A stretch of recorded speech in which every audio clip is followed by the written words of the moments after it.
Let's begin today's Vanguard news by showing off some full artworks of the upcoming Buddyfight collab that will span from the original series up to Buddyfight 100 to ensure players that Bushiroad is either desperate to increase player numbers or is perhaps using Vanguard as a means to fulfill a contract agreement that they allegedly need to use the IP in some way in order to maintain rights to it.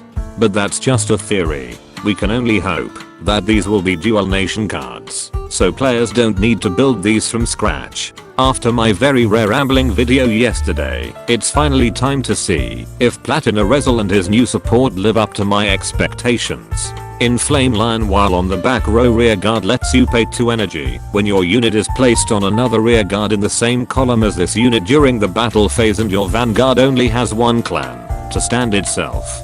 And while on rear guard at the end of your turn, you can put itself into your soul if you have a grade 3 or higher Ezel Vanguard and you placed a unit from your deck this turn. This is just a worst in drain. It doesn't have a way to even open up your rear guard circle and just assume you're using units that disappear after it attacks. The part where it goes into your soul might be useful as it pays for Ezel's right phase ability, but why would you even want to lose a standing booster in the first place unless your opponent likes to retire your rear guards? Feathered Dragon gets all of its effects if you have a grade 3 or higher Ezel Vanguard. When placed on rear guard, you can pay 1 counter blast to either draw a card or set your incandescent Lion Blonde Ezel Vanguard's drive check to 2. And while on rear guard, you can have it get 5k power when it attacks a grade 3 or higher unit, but it goes to the bottom of your deck at the end of that battle. If you use this ability, then you can pay 3 energy to draw a card. This might not be on the same level as Nilbaris as I wanted, but this sure as hell solves some of the deck's issues. Getting back your twin drive on your second turn gives you a reason to actually go into Blonde Ezel quickly.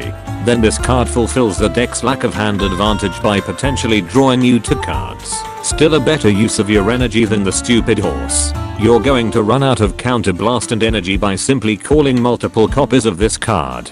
Finally, Blazing Lion Platina Ezel while on Vanguard gets all your incandescent Lion Blonde Ezel and Soul's continuous and auto abilities, as well as permanently getting 2k power. Once per turn while on Vanguard, you can either pay 1 counter blast or putting one of your grade 3 or higher Ezel rear guards into your soul to add a Reign Supreme King of Beasts card from your drop zone, and this unit gets 5k power. And if your opponent's Vanguard is grade 3 or higher, when you use this ability, your Vanguard gets a continuous ability that gives all your front row rear guards 5k power, and he gets an extra crit if you have 4 or more damage. The one major flaw Ezel had, and Bushiroad still managed to fuck it up.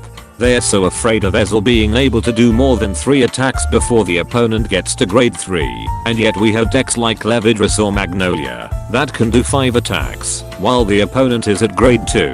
All you can do while you wait is to get back Ezel's order to spam the field with. On the upside, Platina Ezel is an actual cross-ride unit with a 15k base power that can use random called Ezels for his ability cost and gets an extra crit for more Vanguard attack pressure. And when it says that he gets all the abilities of your Blonde Ezels and Soul, it means that you stack multiple copies of the same ability.